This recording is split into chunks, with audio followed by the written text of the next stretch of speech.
All right. So do we have any PvPers out here? Okay. I think that was at least 4. All right, so what are we doing with PvP? Here's kind of a summary of the different things that we're tackling. We're going to create a world PvP zone, and I'll talk about that first. That's probably the most meaningful, really new type of thing that we're doing compared to what we've done in the past. We're also making some UI improvements. We're going to make some changes to the way that we do Battleground rewards, and we're also going to introduce a concept that we're calling Trial of the Gladiator. So to start with, what is this world PvP zone you speak of?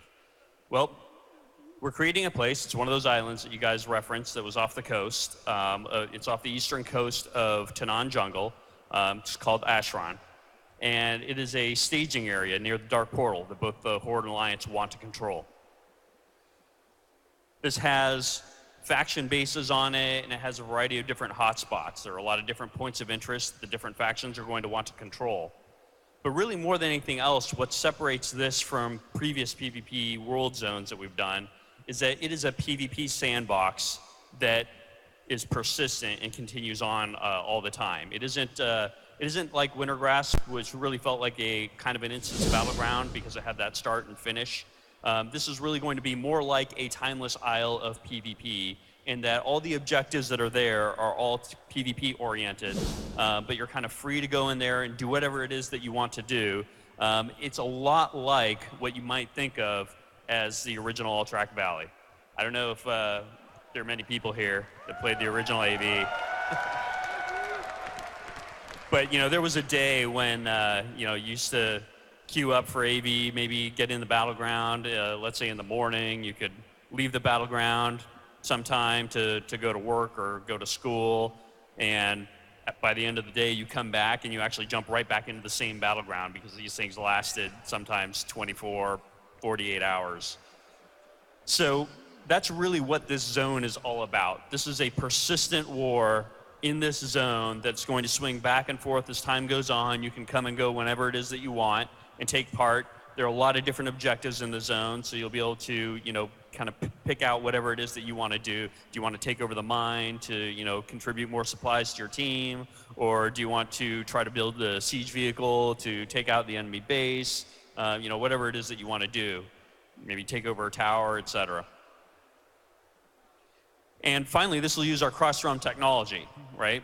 Because obviously, I'm guessing maybe some of you play on a realm that doesn't have the best Horde versus Alliance faction population balance.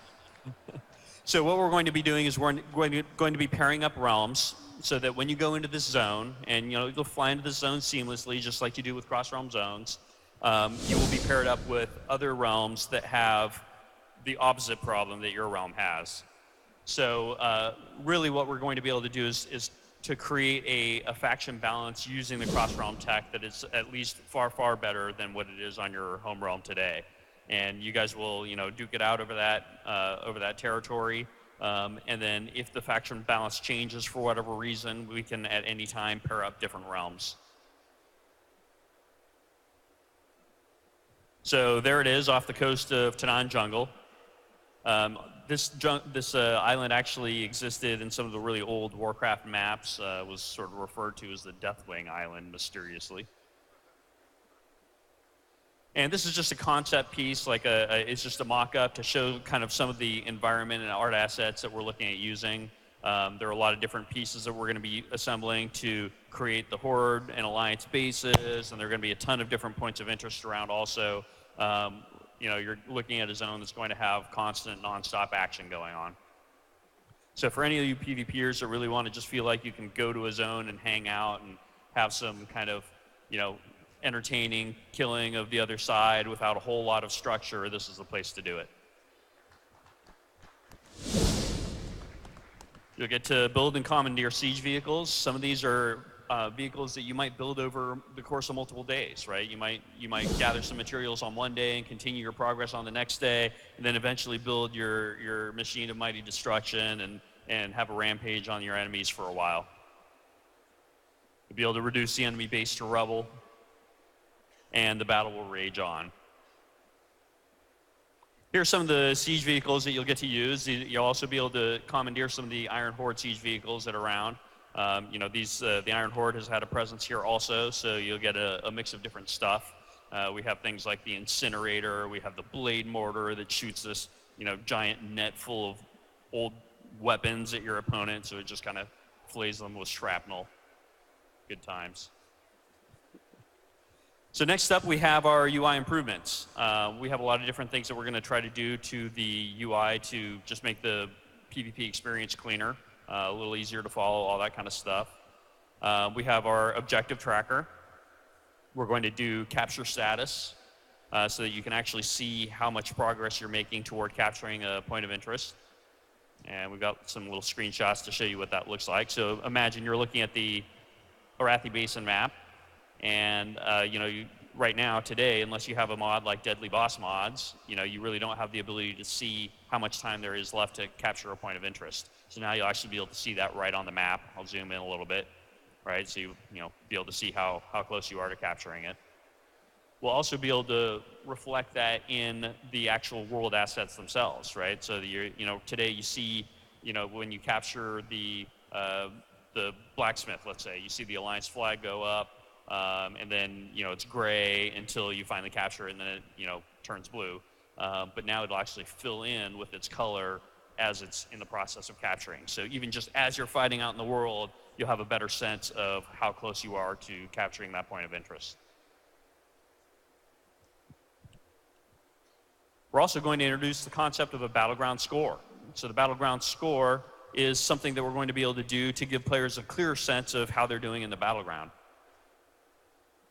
Here's a little screenshot of what the scoreboard's going to look like in 6.0.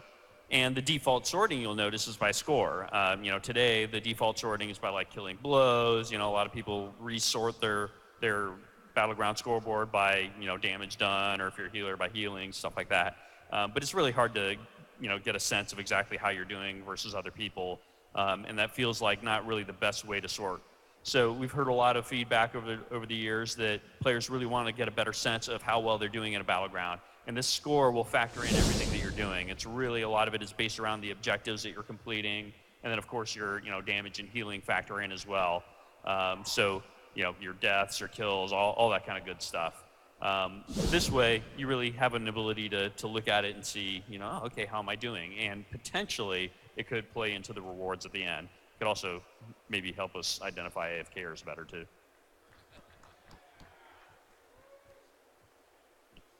So I also talked a bit about the reward system and what we're going to try to do with that. So today, you know, one of the problems that we have with PvP is that it's too deterministic.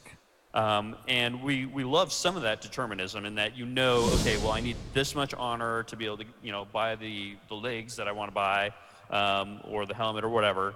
But it feels a bit formulaic in that, you know, from week to week, you know, okay, well, you know, it's going to take me about 8 battlegrounds, and I'll have enough honor to buy the pair of pants, and it just feels very formulaic. We thought it would be really cool to break that up with bonus random rewards. So, of course, the honor system is going to stay in place, and you'll still earn honor, and you'll be able to buy the items exactly as you do today. But wouldn't it be cool if at the end of any given battleground or even arena, if you had a chance to get lucky and win some stuff in advance? Hey, here's to getting lucky. So, so what are the things that you can get?